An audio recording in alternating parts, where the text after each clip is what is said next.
assessment skills, but will be part of your midterms next week, and of course, the finals. All right, so the first thing we need to do when we do an assessment of the breasts, let's pretend this is a female patient. Okay, will be to ask her to sit, hands at the side, observe for the breasts. What is it that we're observing for? The size. Like we said, left or the right will be equal to the size of the left. The, what they call this, the shape, okay, they're going to be rounded, okay. What they call this, the position in terms of its orientation on the same plane. The collar approaches the rest of the body. And then you have the surface of the breast tissue. It's going to be smooth, okay. The only part that's going to be rough, especially among, once they have gotten pregnant and, after the pregnancy and onwards, will be this area here by the areola. It's going to be rough because of the Montgomery tubercles. Okay, and we said those are sebaceous glands. So we also observe the appearance of the nipple, any discharge, its position, it is everted, okay, and the color will be light brown, dark brown, depending on whether this is a pubertal female or an adult who has had kids. Okay. Now, on the breast tissue also, especially for pregnant women, you may see more prominent veins. Okay. But other than that, you do not see any redness. You do not see any lesions or areas of rashes or any lesions on the breast surface. Okay. So after you have observed the breasts with the patient's arms at the side, you ask the patient to raise their arms. When they raise their arms, again, like I said, you will observe movement of the breast tissue. You will be able to see if the breasts are, they move freely together with the pectoral muscle, the pectoralis major muscle. Okay, because if there is an area that seems to be like it's stuck, it does not seem to be moving, or there's a lag, think of a malignancy. So something is pulling it. Okay, so again, arms at the side. And then as the patient put hands together, okay, again, there's going to be a different force, okay, that's going to be exerted on the breast tissue. Arms on the hands on the hips. Excuse me. And you ask the patient, can you lean forward, extend the arms, and you support the arms of the patient. Support here. Okay. So especially for those with pendulous breasts, when they bend forward, you will see the movement of the breast tissue. Okay. So after you have assessed that, now we ask the patient to lie down.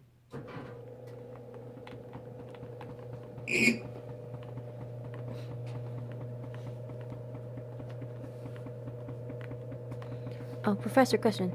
Are we gonna be able to see the same movement if the patient has an implant? Yes. Okay.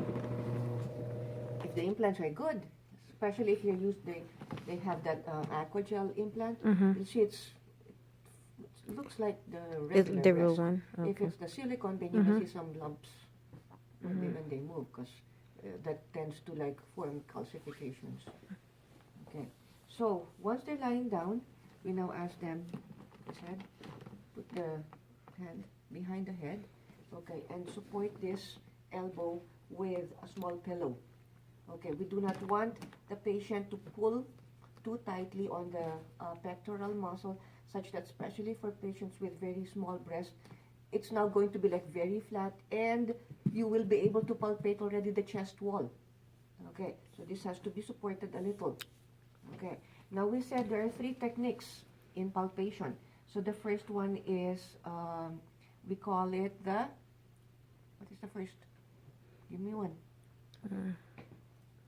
The one that goes from the Vertical.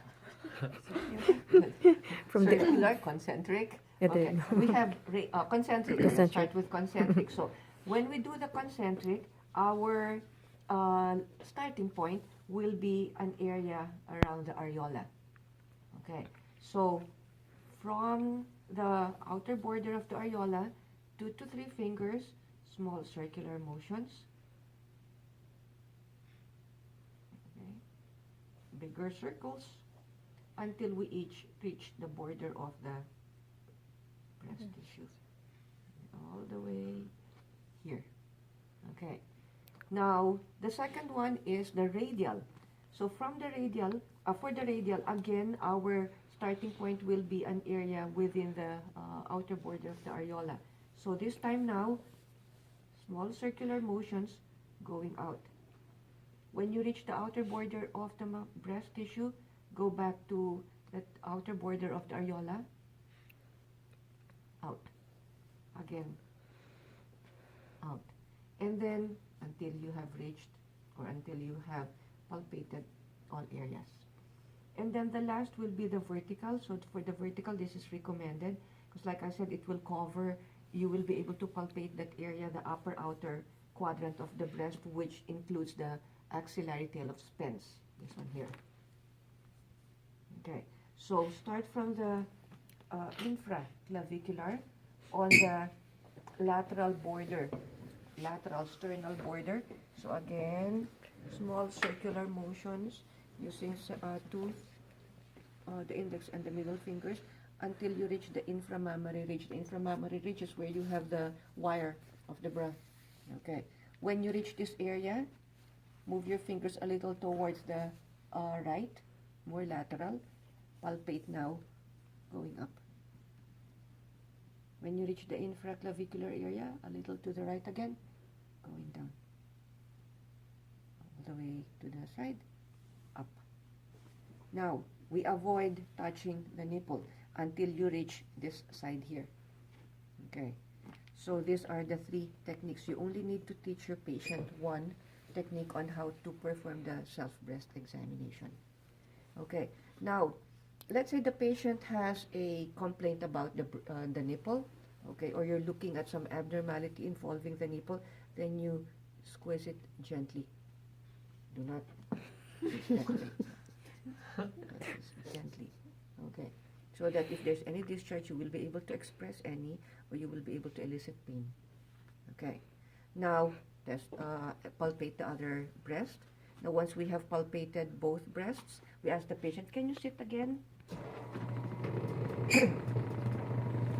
I always want to start with the patient in a supine position rather than palpating when the patient is seated, because we need to get the patient to sit to assess the lymph nodes.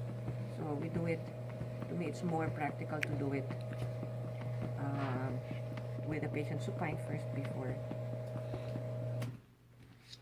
seated position. Okay, so again, patient is seated this way. Make sure that this elbow does not pull or the pectoral muscle. If the patient tends to pull that, then you can support it again with a small pillow. Okay, so again, palpate it this time. Okay, you will note what they call this. There's going to be a different consistency, a different feel when you palpate with the patient supine and when the patient is seated, because here the breast tissue will be more prominent. Okay, when the patient is lying down, the breast tissue tends to fall to the side, right?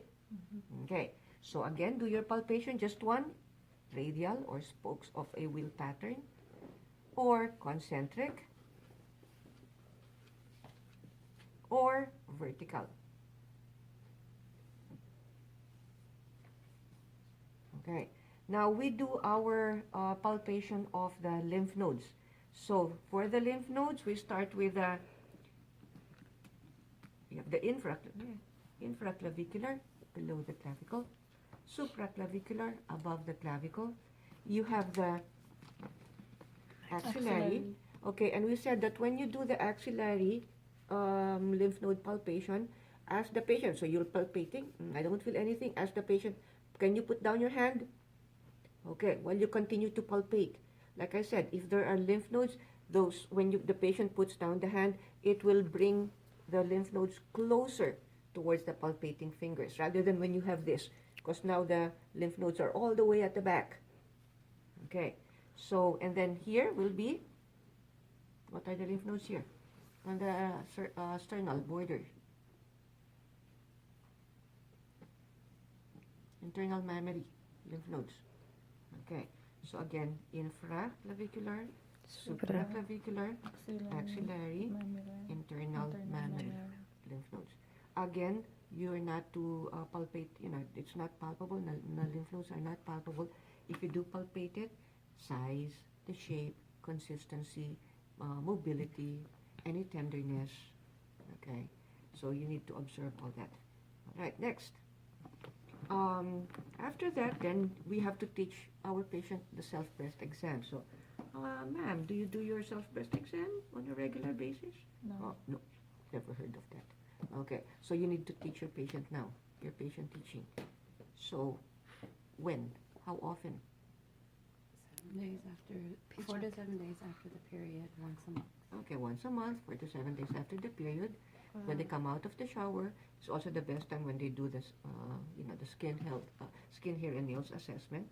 Okay, so when they come out of the shower, stand in front of a mirror, looking at the breasts.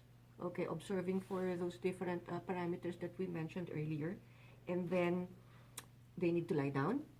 Okay, again, teach them that the arm should be supported, the elbow should be supported. Palpate now. Teach them one technique for palpation.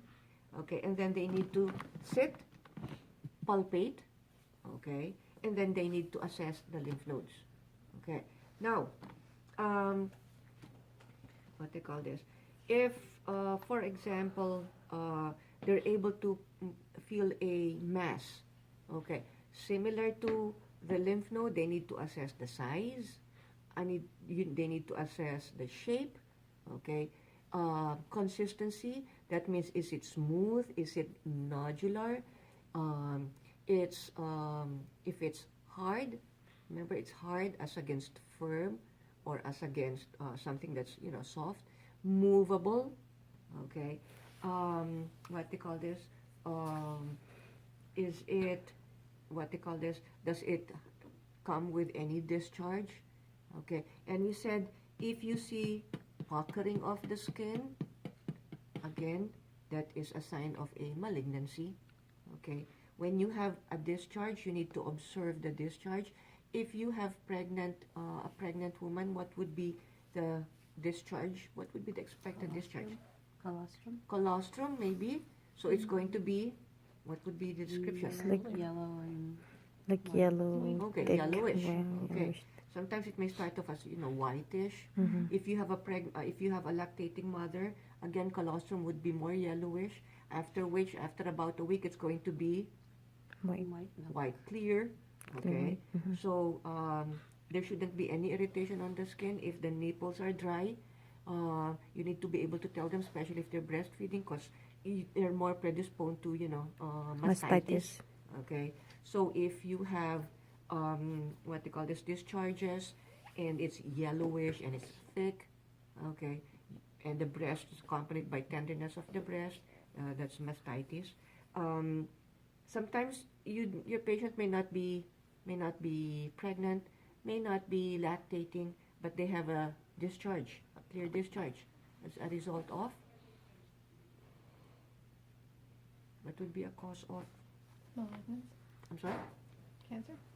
cancer, not cancer, but more of effect of medications. Okay, so there will be some medications which may now cause, some discharge. So you need to get very complete, a very thorough history. Okay, now what they call this? If, for example, okay, your patient is, your patient is, let's say, a young adult, okay, and the mother says, oh, at what age should I tell my daughter to start doing a self-breast exam? Puberty. Their period. Once they start their period. Once they start When they start with puberty.